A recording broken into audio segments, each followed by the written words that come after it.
सम्राट अपने तीसरे ओवर के साथ, सामने विक्रांत। अच्छा शॉट, काफी अच्छे गैप में डाला है। 2 रन मिलेंगे आसानी से विक्रांत को, जो कि धीरे धीरे यहां पे शांतनु बल्कि स्ट्राइक पे थे। 50 रन हो चुके हैं विक्रांत के। फिलहाल चलते हैं पिच साइड एक इंटरव्यू के लिए।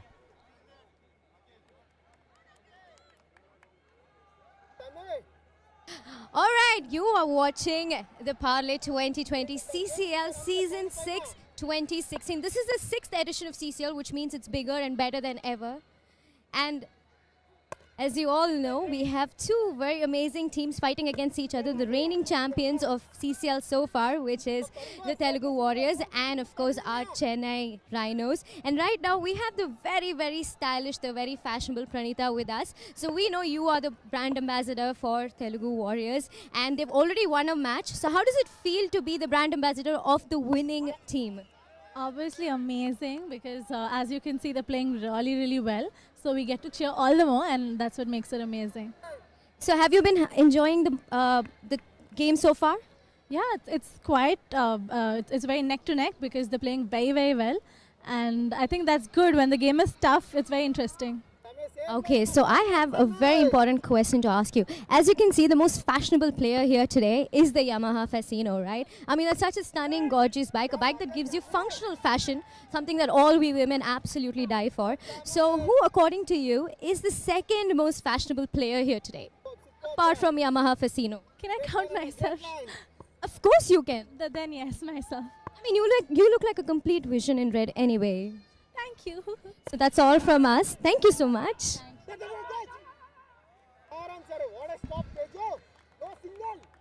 बहुत अच्छा काम कर रहे हैं। इसी बीच कमेंट्री बॉक्स में फिर से अच्छा काम करने के लिए मेरे साथ आ चुके हैं मनोज दत्त। शुक्रिया दिव्यान। लेकिन यहां पर खेल के मैदान में विक्रांत ने बहुत ही बढ़िया बल्लेबाजी की है। 51 रनों की एक बेजोड़ पारी खेली है। ऐसे समय बल्लेबाजी करने आए थे जब चेन्नई की टीम ने अपना विकेट खो दिया था। उसके बाद लगातार जिम्मेदारी और अनुशासन का प्रदर्शन किया है। ओवर की समाप्ति 75 पे 2। सही रणनीति अपनाई है अखिल ने, एक कुशल कप्तान।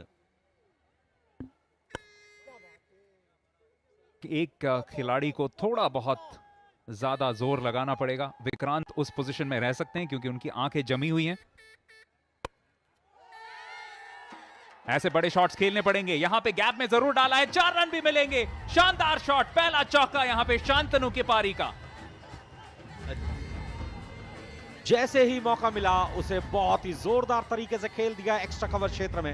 हालांकि स्वीपर कवर क्षेत्र में फील्डर मौजूद थे लेकिन उनके पास कोई कार्य नहीं था सिवाय बॉल को बाउंड्री लाइन के बाहर से लाने का। देखिए किस तरीके से काफी देर तक बॉल हवा में रही, सीधे बैट से खेला हुआ स्ट्रोक पूरी ताकत लगाने में सफल रहे थे और एक पंच लगा करके अपने आत्मविश्वास का प्रदर्शन किया। ऐसे कुछ शॉट्स की जरूरत है यहां पे चेन्नई राइनोस को।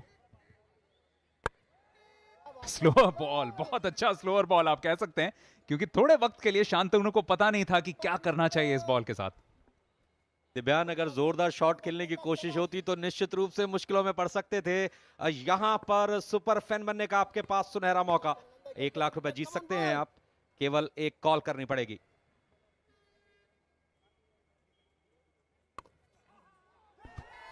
थोड़े से भाग्यशाली लेकिन उससे कोई फर्क नहीं पड़ेगा। 4 रन मिलेंगे। ये वो ओवर शायद बन सकता है मनोज जिसमें एक मूव ऑन मिले आखिरकार चेन्नई राइनोस के इस पूरी पारी को। वैसे भी अब तक इस ओवर में 2 चौके लगा चुके हैं, 9 रन खर्च कर चुके हैं गेंदबाज। कहीं ना कहीं थोड़ा सा दबाव जरूर दिखाई दे रहा है। ऑस्टम के बाहर कट करने की कोशिश की थी लेकिन कई बार भाग्य साहसी का साथ देता है और वही सब कुछ हुआ। स्ट्रोक खेलने की कोशिश की, थोड़ा सा सकारात्मक अंदाज प्रदर्शित किया था। दोनों हाथ आसमान की ओर जरूर गए थे लेकिन बॉल बाउंड्री लाइन के बाहर तब तक निकल चुकी थी। तो 12 ओवर्स के बाद 84 पे 2 नहीं होता है। ये देखिए सारे विश्लेषण में उन्हीं के नंबर सबसे ज्यादा अच्छे दिखते हुए। सचिन जोशी ने भी अच्छी गेंदबाजी की है और जरूर 2 अपने ओवर बाकी के करेंगे। विक्रांत बहुत ही ठोस बल्लेबाजी कर रहे हैं। ऑस्टम के बाहर जब भी उन्हें बॉल मिलती है सीधे बैट से खेलते हैं। एक अच्छी तकनीक का प्रदर्शन किया है। अपने दर्शकों को बता दें कि ये खिलाड़ी पेशेवर क्रिकेट से काफी दूर हैं, लेकिन हम सलाम करते हैं इनके जोश जज्बे और जुनून को कि किस तरीके से खेल के मैदान में पसीना बहा रहे हैं, आपका मनोरंजन कर रहे हैं। हालांकि यहाँ पर दर्शक दीर्घा में उतनी संख्या में दर्शक मौजूद नहीं है, लेकिन जैसे जैसे हमारे दर्शक इस प्रसारण को देखेंगे निश्चित रूप से नेहरू स्टेडियम की खाली पड़ी हुई दर्शक दीर्घाएं एक बार फिर से भर जाएंगी।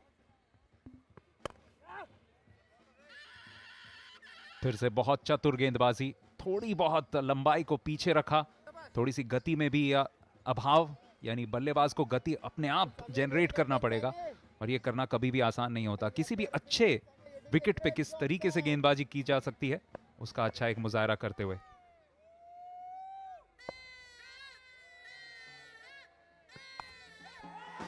कमाल का शॉट, बहुत बड़ा शॉट, किसी भी अंतरराष्ट्रीय मैदान पे शायद छक्का होता, लेकिन नेहरू स्टेडियम कोची में तो इसके लिए शायद 6 नहीं 9 या 12 रन मिल सकते थे। बेहतरीन स्ट्रोक। बिल्कुल आपने सही विश्लेषित किया इस स्ट्रोक को, बहुत ही ताकत के साथ शॉट को खेल दिया और यहां पर डगआउट में निराशा के क्षण, यही इस खेल की खासियत है। देखिए किस तरीके से पोजीशन के अपने आप को ऑस्टम के बाहर जाकर के बैठ गए, आने दिया बॉल को, बहुत ही खूबसूरती के साथ आत्मविश्वास से भरा हुआ stroke, 6 run. Boost is the secret of Chennai teams energy. जिस तरीके से चेन्नई की टीम बल्लेबाजी कर रही है, कहीं ना कहीं शक्ति प्रदर्शन करने में सफल रही है। 13 ओवर के बाद 93 पे 2।